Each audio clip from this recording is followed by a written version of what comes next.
So, okay, first of all, let's just start at the beginning. What brought all of this stuff to your attention? How did all this stuff fall on your radar? Was it a series of experiences that you had, or were you interested in the subjects when you were a young kid, or how did all of it happen? So, if I start with present day, what I can tell you is that my entire life I have been, or I should say, my entire adult life, I have been dealing with what most people refer to as beings, shadow Mhm. people or shadow beings. There's one individual people refer to as Hat Man.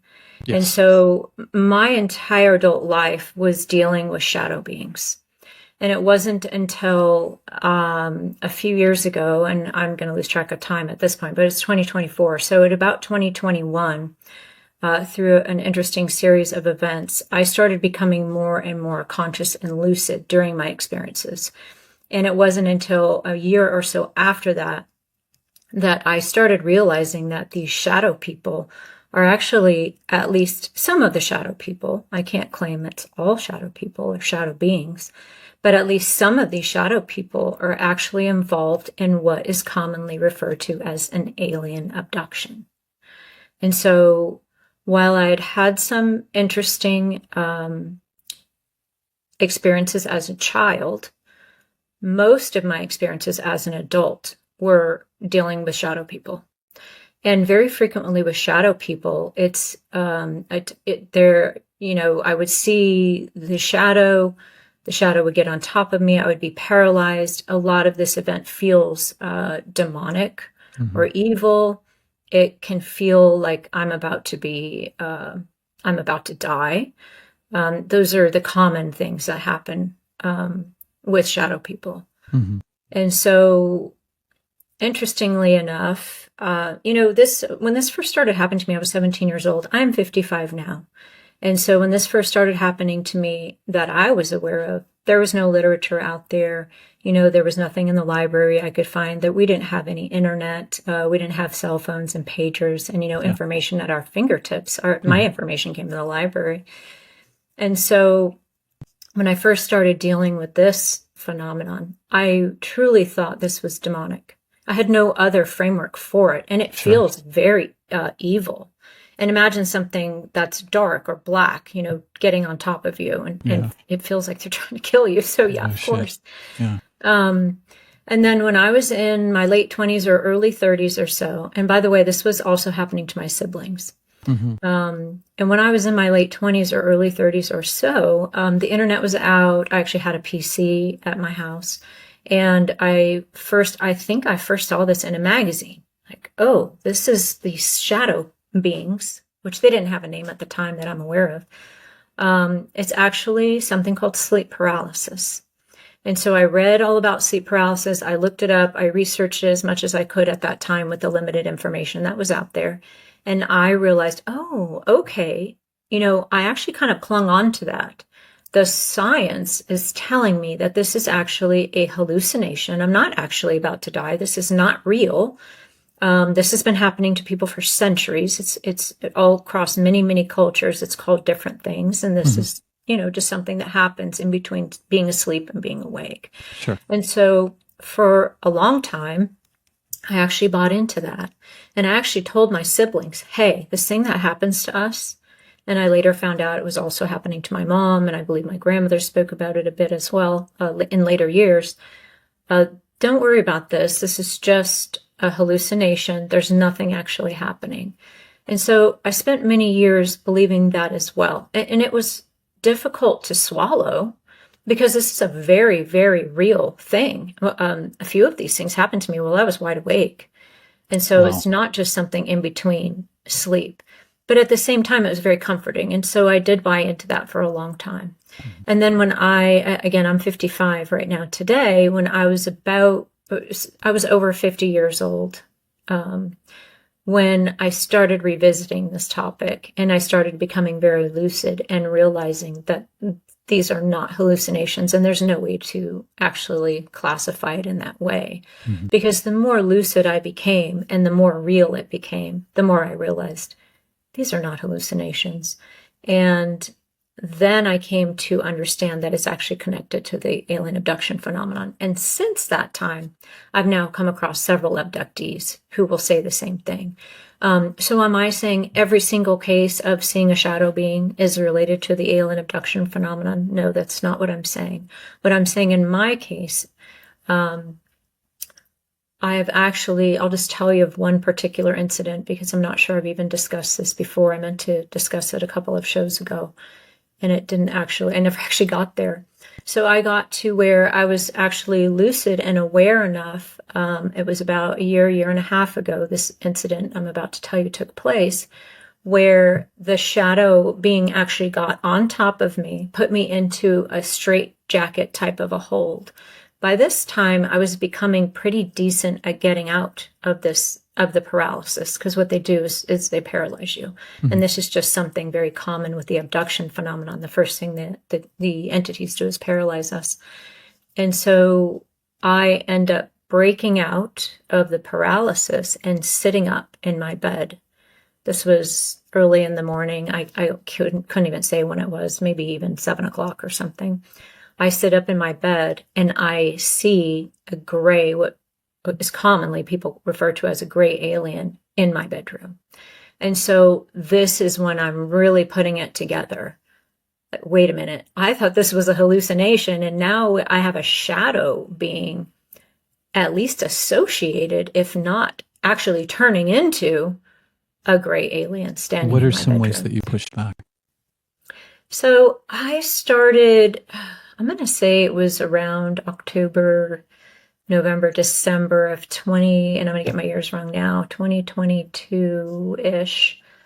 I started realizing that I was having what I refer to as my soul.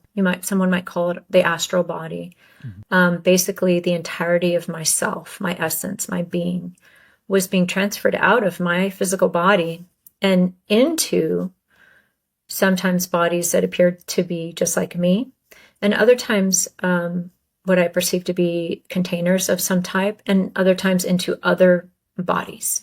Mm-hmm. And so I end up in their environment quite a bit. By this time, I'm maybe 5 days a week. This stuff is happening to me, and it's getting intense. And I start realizing that there's something wrong. So I start kind of trying to pay more attention and realizing, my first realization is that these things I don't think are from outer space, and they're very interested in my soul. Whatever this is that makes me outside of my physical body, they're very interested in it.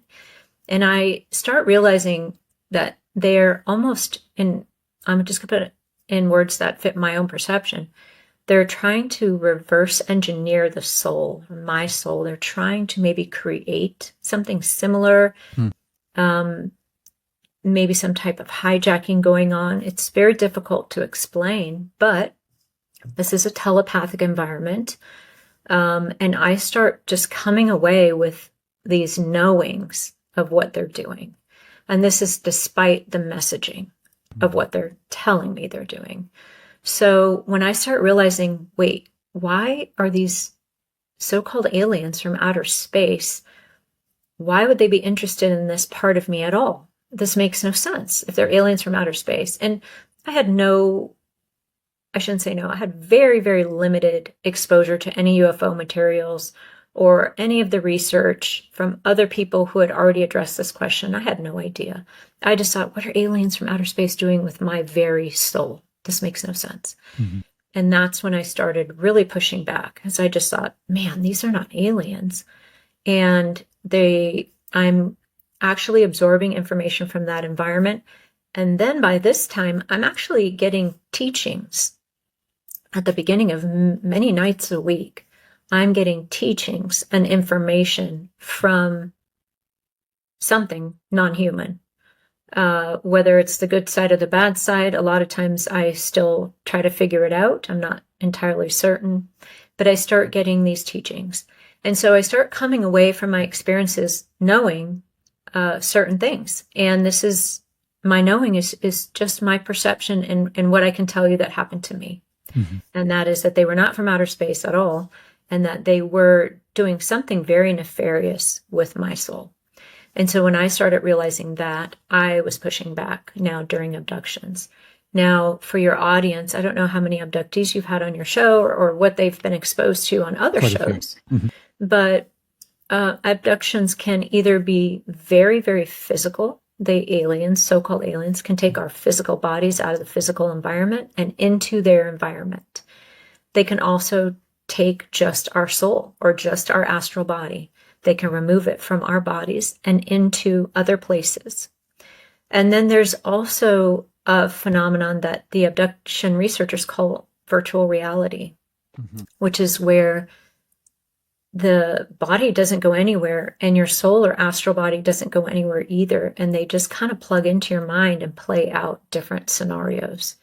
And it can come across as a lucid dream, where the abductee is actually very aware of what's going on, but yet the abductee has not actually left the environment. And so these things are going on to me. And on top of that, I'm getting these teachings as well. What was your question again? I usually write it down and I didn't. Do you remember? A good question.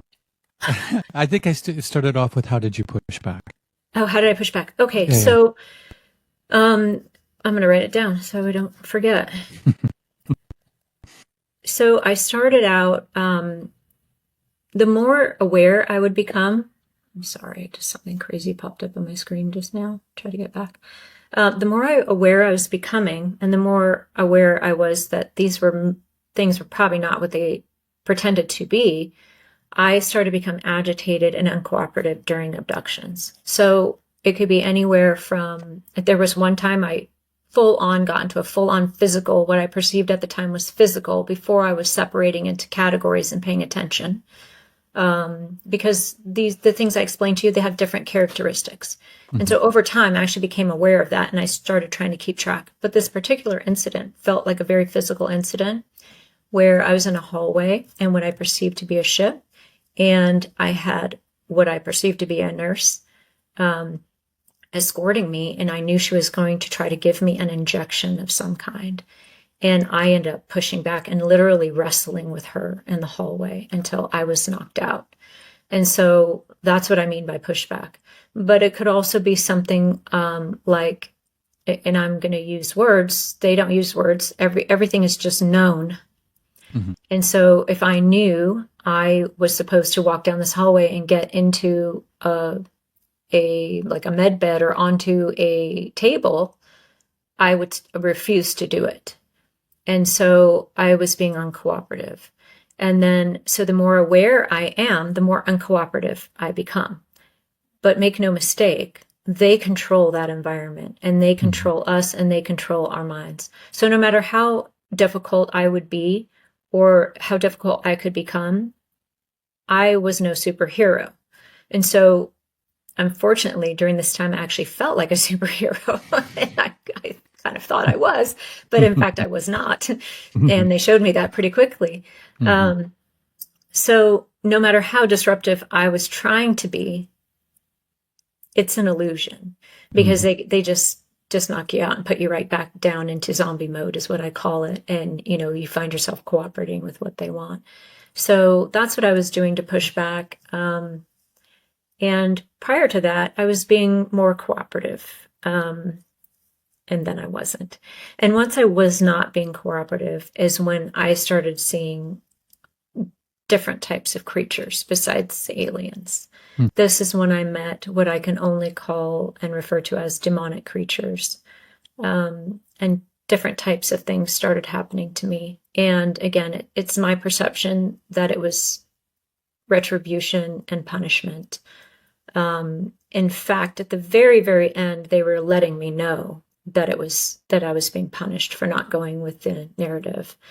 And so this is something that's very difficult to explain unless, someone was actually there. But I am actually between about December, January of 2022 throughout 2023 and in about the spring to early summer of 2023, I am being told in no uncertain terms that I'm being punished for not going along with the narrative. And it's very difficult to articulate to your audience. All I can really do is tell you this is my perception of what was happening to me. Sure. So I went from whee and flying on a spaceship to extreme abuse and punishment by these entities. Is there any way that you can describe what the experience is like to have one's soul extracted? Like what that involves? Yes. So I can feel it. Now, sometimes, I would say probably most of the time, people are abducted without any awareness at all. It starts with being paralyzed. And at that point, the physical body or the astral or soul body can be just vibrated to the extent that it just passes through matter. At least this is just how I perceive it.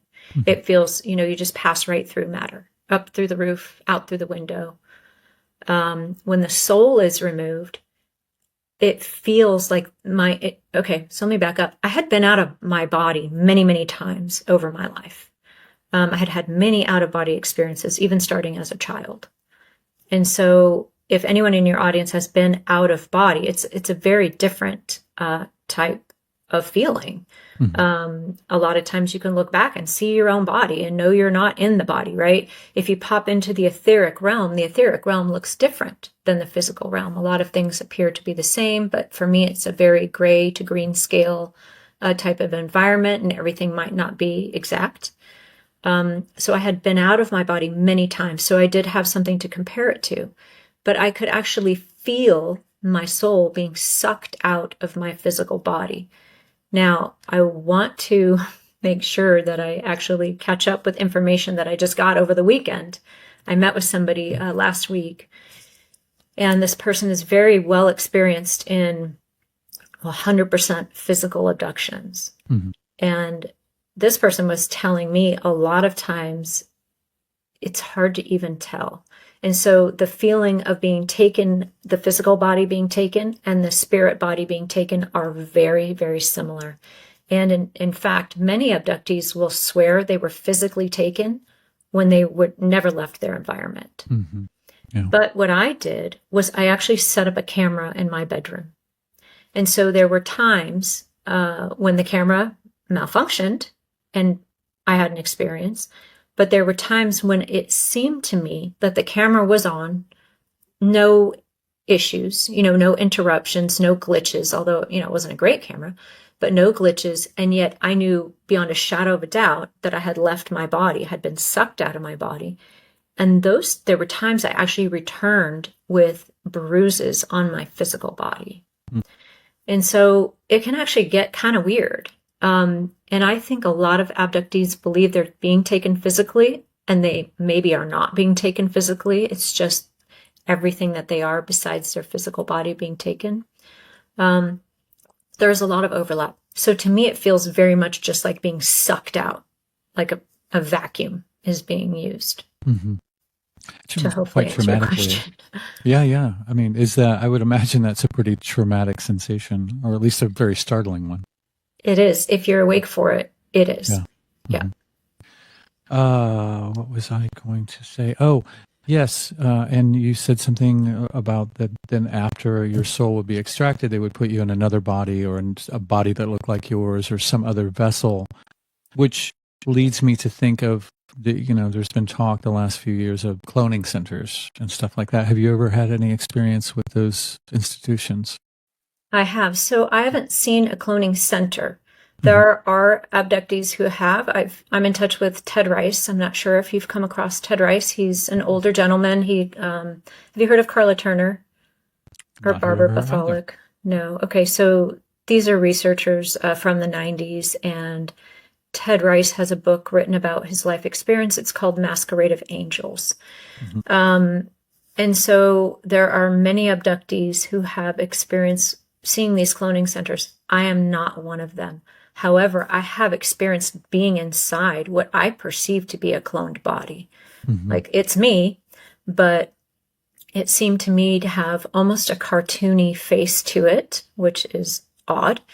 And it was me, but not me. So most of the time when I was transferred into a clone type body, the body seemed younger than I am right now today. So it had the feeling of being me, but at the same time, I could look and know that that's not me right now. I'm 55 years old. The body appeared to be maybe 30s. So yes, but I have not seen these cloning centers. Many have. I'm not one of them. What do you think the purpose of that was, of those experiences or experiments, I should say? Were they for, I mean, I mean, that could be a can of worms. We've had people on who, one guy, Ron Allen, at night, every night, I think, for the most part, he gets his astral body taken out, put into clones, performs for, basically pay-per-view for rich, soulless people. Wow. Was there anything like that occurring with you? Wow. Like a Donald Marshall type situation? Yes. Yeah. Wow. I would love to meet that person. I would love to be in touch with that person. Yeah, I can make that happen. That would be great. So my stuff is kind of complicated. I wouldn't say entertainment purposes, no. So all I have is my own conscious recall. I've never had any regressions. I have no idea what's actually happening when I'm not conscious during these episodes. But I am very frequently accessed and transferred into bodies to perform missions. And a lot of these missions, I still haven't come to 100% determination whether this is some type of training or if it's actually real. Because if the things I'm doing are actually real, we have a problem. I like to think of them as training. But I am taken out of my body, I am put into another body, and then essentially I take over the consciousness of that body and I go on whatever my mission is. A lot of times it's a spy mission, sometimes it's a smuggling thing. And someday I will get out my journal and read through all of them. But that's essentially what I'm doing. So I have heard Donald Marshall. In fact, one of the first times I was able to identify with what was happening to me was when I came across a young woman. Well, she's actually probably my age now. Her name is Elisa. Yeah. She was referring. Have you interviewed her? Yeah, she's been on twice. Oh, I would love to speak with her if she would be willing. Sure. So when I very first figured out what was happening to me, I actually saw Elisa on a podcast. It wasn't this one. And when I first pulled her show up, my body started vibrating and my vision went completely white, like white snow. And I knew, and this is, during the middle of the day, I'm completely 100% conscious of trying to watch a video. And I knew that something was wrong. Like I was just thinking, what is happening, right now? Maybe, am I not, is something trying to keep me from watching this video?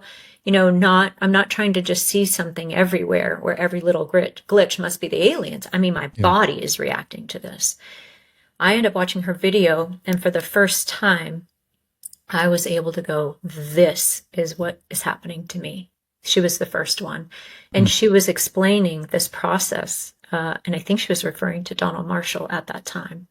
And so it's my understanding he's being taken to some kind of arena and some crazy stuff is happening at that arena. I have perceived that I was in an arena one time that I can remember, but I don't have those things happening to me. It's not the same thing. I am being sent on these really weird missions, for lack of a better term. And again, I like to think it's training of some kind. Am I actually being sent? Well, I've actually, in real life, perceived that I was in somebody's body and actually then spoken to that person. And the person has verified that I was in that person's body in real life. Wow. So something happens where I perceive I was in this person's body and this is what they were wearing. This is where they were. This is the building. This is what was happening. And I've reached out to that person, a real person, and the person has verified by me not giving anything leading, just, hey, what were you doing yesterday?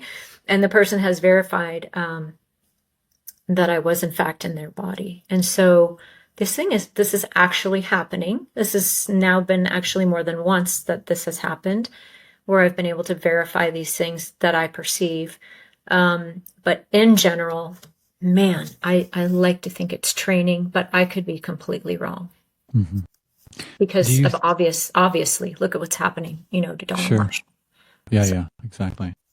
Do you think that this is because all these experiences are happening to you because you're a part of a specific bloodline, family line, lineage, or do you think something to a greater or lesser degree is happening to most of us as far as all this is concerned? Well, I do think we are all experiencers of the phenomenon. I actually think that we are living among a realm that is unseen. And so I do believe that we are being acted upon, all of us, human beings, are being acted upon by these forces to one degree or another. At the same time, people actually getting snatched out of their beds at night or being subject to my labs, the military abduction phenomenon do seem to be from certain bloodlines. This is happening to my mother as well, to some extent. I think it was last December, she woke up with a manted creature in her bedroom. She had no reference for it at all. She had never seen these creatures before. So I mentioned that the sleep paralysis, shadow being thing is happening to many people in my family. Right now, I'm getting some information about my granddaughter that is starting to make me a little concerned. And I don't want to speak to too many people who could be identified, but multiple people in my family have experienced some degree of this phenomenon. I don't think they have the same awareness that I have, but they're experiencing it as well. Again, my mother, on my father's side, he was an experiencer, an abductee. He was involved in the occult. He was involved in human trafficking. That side of my family goes back over 100 years in the human trafficking business. He has experience with these entities as well. I do think, especially in my case, and probably in most cases, this is genetics and bloodlines that they've been cultivating for many, many years, generations, if not thousands of years. You mentioned going back to the soul extraction that you were sometimes put into a virtual realm, and we hear talk of transhumanism and how one of the goals is to be able to transfer our consciousness to a machine. Do you think that is possible? Oh yeah. Oh, I think it's entirely possible. Not a what am I trying to say? Not a replica, but the thing itself.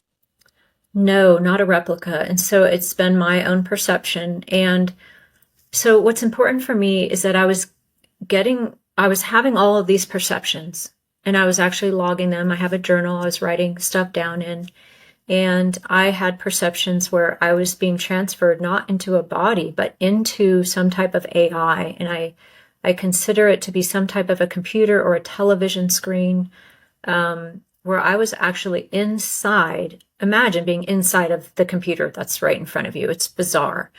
And I'm writing these things down. Like, I think I was inside of a computer last night. Well, lo and behold, months later, I come across abduction research that shows other people have had these same perceptions. People are being transferred into AI type environments.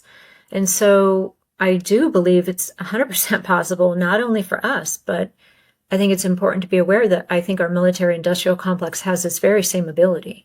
In fact, they're likely working side by side with non-humans, and they have perhaps a sub technology of the NHI technology. It might not be as good. It might not be as up to par. It might not be as sophisticated, but they have the technology as well. After meeting Ted Rice, and I told him, well, I had this perception that I was actually uploaded. My consciousness was uploaded into a computer. He then told me about one of his experiences. He says, oh yeah, they stand you in front of this giant screen, and they actually hook you up to it. Sometimes when they're transferring the body. I've had perception of being inside a vat with water where I can actually breathe. As a matter of fact, when I was a child, I could breathe underwater in 3D, real life. And then I come across abduction research that shows that they put us into these tubes of liquid to transfer the consciousness. Mm-hmm. I think it's also interesting. Have you heard of Malonga's research? He's an Italian researcher. Mm-hmm. And there's a translation issue there, relying on someone who has translated it through AI. Yeah.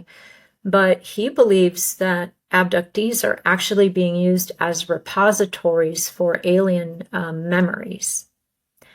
And Ted Rice believes this as well. And so some of the things we see and remember and some of the experiences we might be having might not actually even be ours. They might be almost like a file being downloaded into our memory banks. And then it feels like we actually experienced it. So I want to throw that out there too. And I think I did write down your question, but I don't remember. I didn't. All roads lead back to whether the this same place. AI, the AI thing, and this virtual reality they have is so real. You would not know the difference. The only reason I picked up on it was because it happened so many times. So I had become very uncooperative, and they were, sometimes 5-7 nights a week, sometimes multiple times in a night.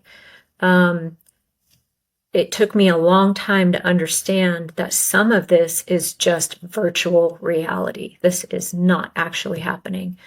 But that could have happened to me many times before I understood that it wasn't real.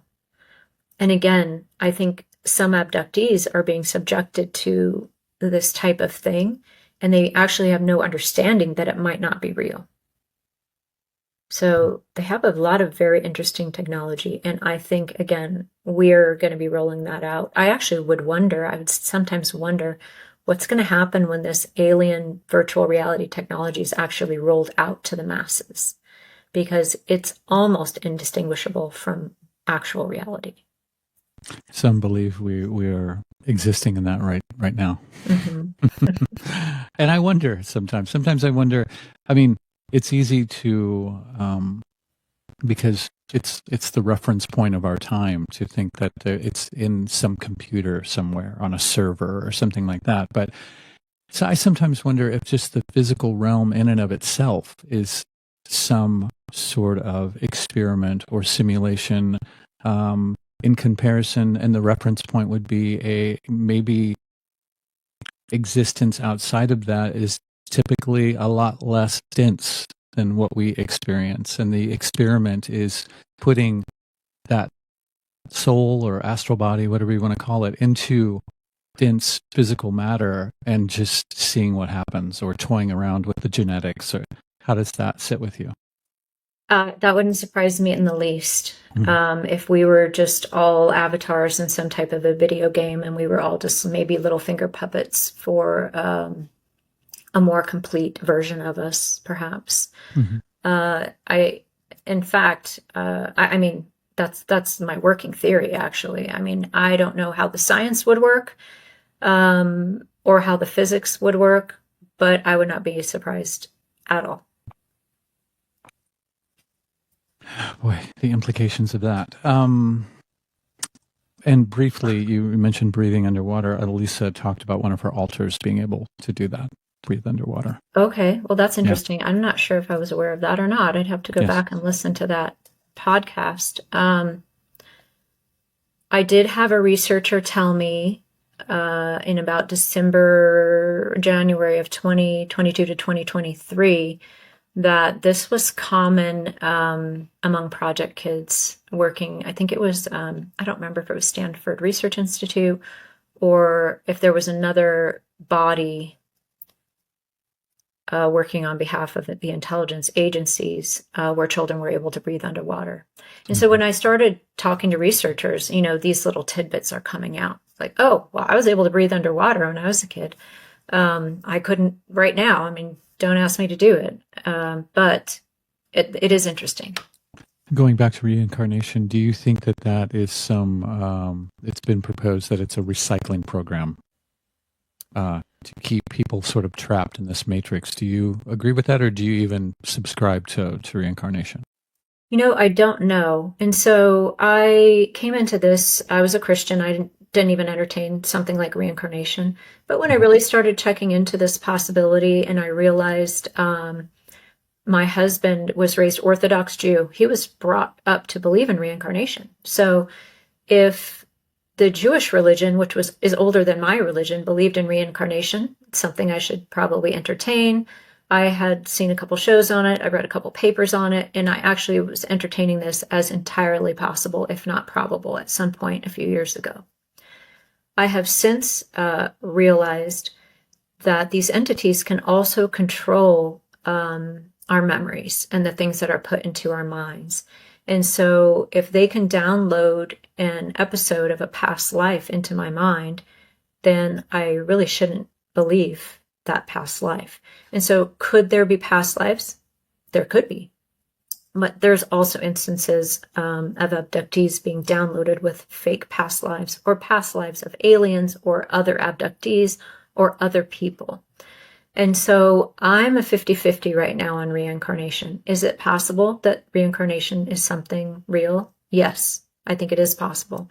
Does it happen to everyone? Does it happen to only some people? Are only certain souls recycled? It's entirely possible that these creatures, I believe, do have some control over the afterlife. And could they be controlling some of us and recycling some of us and essentially trapping some of us? I do think this is a possibility. In fact, I think it's entirely possible that the reason these hybrids are being created is to actually trap the human soul. And whether that's through reincarnation or not doesn't matter. We come from somewhere. So the human soul comes from somewhere, whether it was recycled or it's just brand new into the human body. If the human soul is inside of a hybrid body, which seems to be their goal, and the hybrid body is actually connected into this telepathic hive mind society where they're not even allowed to have a single private thought. Imagine the human soul, which is, about things like love and freedom and, giving a shirt off our back to a homeless person or giving our last meal to a dog. Those things will be gone. Any desire for autonomy or desire for a higher purpose or desire to seek God, those things are now gone. And so ultimately, it's entirely possible they're trying to actually trap our human souls in these hybrid bodies. Would not surprise me in the least. And I've actually been considering that for a couple of years now. There is a reason they're still using human women and men to create these hybrids. Why are they not just taking the eggs from human women, mixing it up in a petri dish and sending it off into their little vats to grow? They want conception inside the human woman's body, which tells me there's something metaphysical going on. And I do think it's related to what we refer to as our soul or our spirit essence. Everything that we are outside of the physical body, I think it is related to that. Otherwise, it makes no sense. And, people say all the time, oh, well, what do they need human women for? They're not abducting human women. They're not actually doing this. If they're master geneticists, why aren't they just using a petri dish? Well, I don't know. You tell me. Why aren't they just using a petri dish? Why aren't they just petri dishing it and putting it into an artificial womb? Why do they want to leave these hybrids inside the human woman's body for a minimum of 4 and sometimes upwards of 8 to 12 weeks? Why are they doing that? There's got to be a reason. They're not stupid. Wow. Okay, so you in your 50s, you realize that you're being abducted and these things do not have your best interests in mind at all, to put it very mildly. And you start pushing back in real time during these experiences, waking up, becoming conscious. Were there, I should say, any preventative measures that you tried to take in the 3D to try and keep these things from happening? Yes, I did. I mean, I took every preventative measure I could possibly imagine. So I spent about a year on just a personal quest of trying to figure out how to stop this from happening. At one point from about April, May of 2023 through October. So for 7 months straight, I actually slept in a helmet made of velostat material.